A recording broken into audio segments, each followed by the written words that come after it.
If I could go back to tell my 20-year-old self just one thing, it would be, you can be anyone you want. Don't let anyone else to decide your path for you. And that's it. Bye, see you in the next video. Okay, no, seriously. This topic has been on my mind for a long time, and I've been so afraid to share it. I'll tell you what I'm afraid of in the end of the video. But now, let me tell you why this matters so much to me. Hi, I'm Ariel.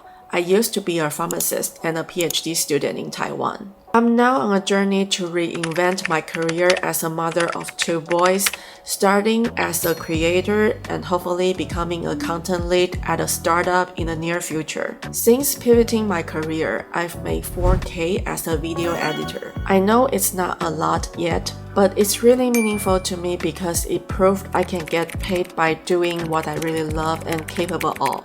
So today I'm going to share with you the most important concept I've learned about career and 3 pillars that completely changed how I think about building one. I'll use my own story to walk you through these ideas, but just so you know, none of this is just my personal opinion. All of these frameworks are grounded in decades of scientific research, going way back to 1909. If you are curious about the actual theory from career and organizational psychology, I'll link the key papers down in the description. And now, this is the most important concept I wish I knew in my 20s. What affects your happiness at work most is not your job title or the perks your company give you. It's what you actually do, what you spend most of your time doing every day. Titles and perks can only take you so far. There's actually decades of research in organizational psychology backing this up. The things that really predict happiness at work are autonomy, mastery, and meaning, not titles and perks. And how to find a job that can fulfill your autonomy, mastery, and meaning. Ideally, in that job, what you spend most of your working hours on should hit all of these 3 pillars. It should be something you enjoy, you're good at, and you feel meaningful doing it. In other words, a fulfilling career sits in the intersection of your interests, your talents, and your core values. This is the most important framework I learned during my career counselor training, and I'll walk you through the 3 using my own story. The first pillar, interests. Growing up, my career choices were heavily influenced by my parents because I didn't really know what my interests were, and honestly, I'd never been encouraged to figure out what I was good at either.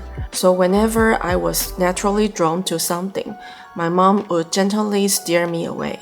For example, I once wanted to major in foreign language and literature. My mom, who came from a family full of medical professionals, told me, actually, doctors are the ones who are really good at English. And then I wanted to go into fashion design, and my mom, who is a professor in medical field, told me that study design is a kind of design, you know. I am an adult now. I know now it's just not true. Fashion design and study design are not the same thing, but I also know now she was not lying to me. She was just trying to give her best advice based on her own knowledge and experience. But sometimes it is just not true and misleading. I was just a high school kid back then and didn't have enough perspective to spot that. And I trusted her so much, so I dropped every interest I'd brought up to her and just focused on schoolwork. What I didn't know back then was those were my true interests. I was naturally drawn to them. I should have just tried them, no matter what other people said. That's the only way you find out whether or not you really love them. My aha moment came years later, when I really felt like hitting a wall and really confused in my PhD journey. I finally decided to see a career counselor. I took a test that maps out your interest patterns. It's called Holden Code. The career counselor just noticed a lot of my career choices did not match the kind of occupations someone with my interest pattern would normally choose. She asked me why I picked them. This crucial question just sent me right back to all the moments in my life I just quietly changed my mind to follow my parents' advice. I can still remember the exact conversation we had when I wanted to major in foreign language and fashion design. I had other interests at the time, but I just stopped bringing them up and just did what they told me to. When I first found this out, I blamed them for a while, especially during my worst parts of my PhD journey, when I felt miserable at the time. But now I understand. They love me very much and they just want success for me. They were just giving me the best advice the only way they know how. Now I'm working with my counselor to understand why I always tended to follow their advice instead of trusting my own guts, so I can understand my tendency and my behavior better and make better choices for myself going forward. The second pillar is your core values, and this is where my biggest and most painful lesson came from. One of the best decisions I'd ever made was starting my own family. I made decisions like moving to another city for my husband even before I consciously realized how important having my own family was to me. But life after having kids was nothing like I imagined. I had to pour so much time and energy into them, and juggling everything at once is really hard. A new city, a new role as a mom, and a new field in my PhD. The hardest part is my PhD didn't match my core values. After a lot of work figuring out what those values are, I realized I deeply value excelling in my career. That is part of why I went into a PhD in the first place.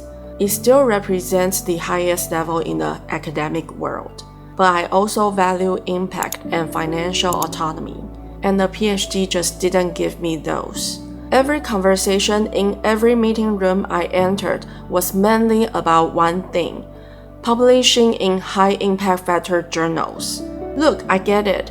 Publishing paper matters for advancing science. I just couldn't see myself spending my whole life chasing publications. Career is a very subjective thing. My interests and my core values just didn't align with this path. I knew I wouldn't excel here in the long run. I genuinely didn't know why I was here.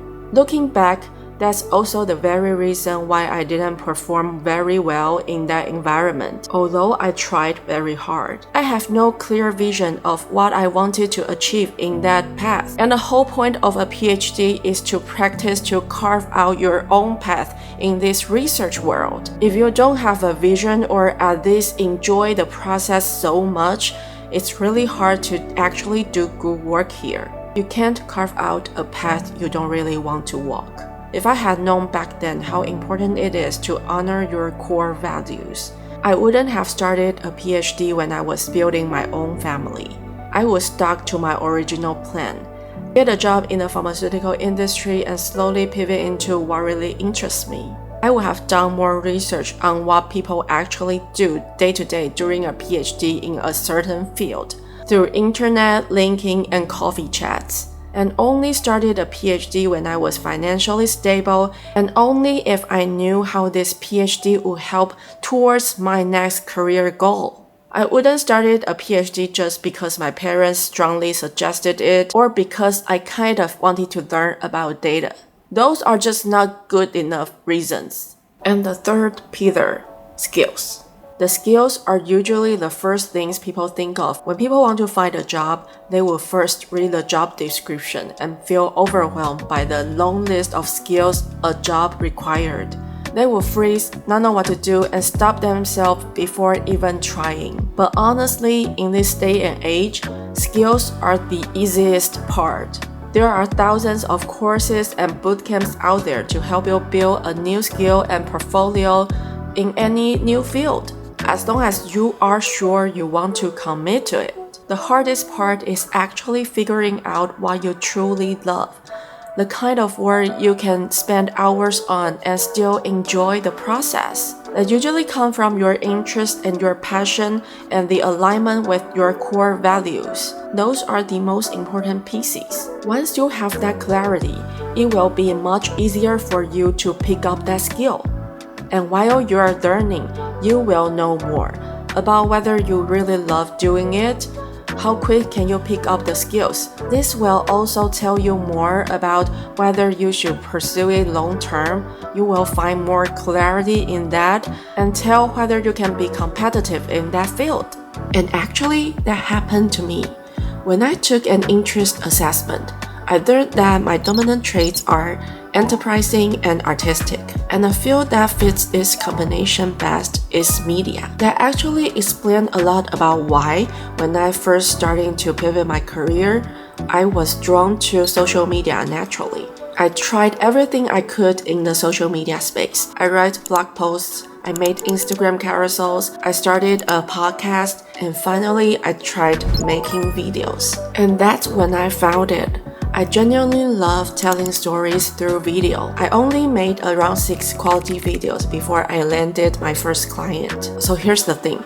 Because I'm so curious and passionate about everything that goes into making videos, I know I can't do everything yet, but I'm so confident that no matter what style or effect a client wants, I can pick out the skill and deliver it quickly. I can see through all the boring tutorials that most people don't want to spend time to learn. I get clear about what I can deliver, and I keep learning and improving with every project. All this clarity helps me to communicate well with my clients. They trust me to deliver.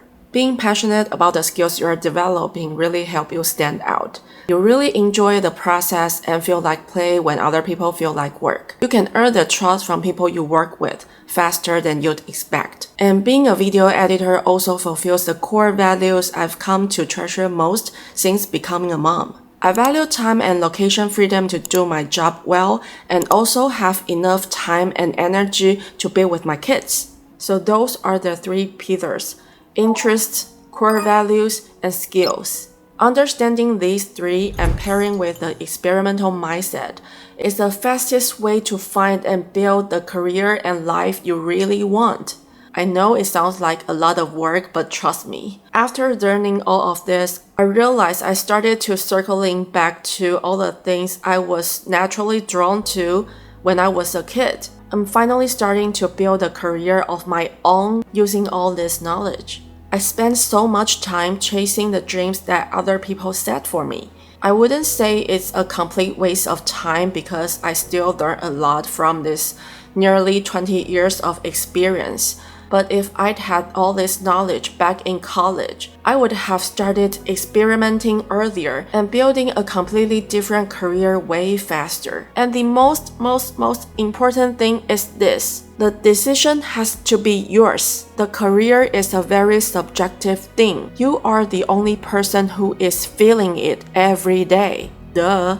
Don't lie to yourself. Make decisions because you are genuinely curious about that field and really want to explore in it. Not because your parents told you to, and not because everyone is chasing it because it's hot, it's popular, and it's prestigious right now. I truly believe the only opinions that matter are from 2 people. Your 6-year-old self and your 80-year-old self.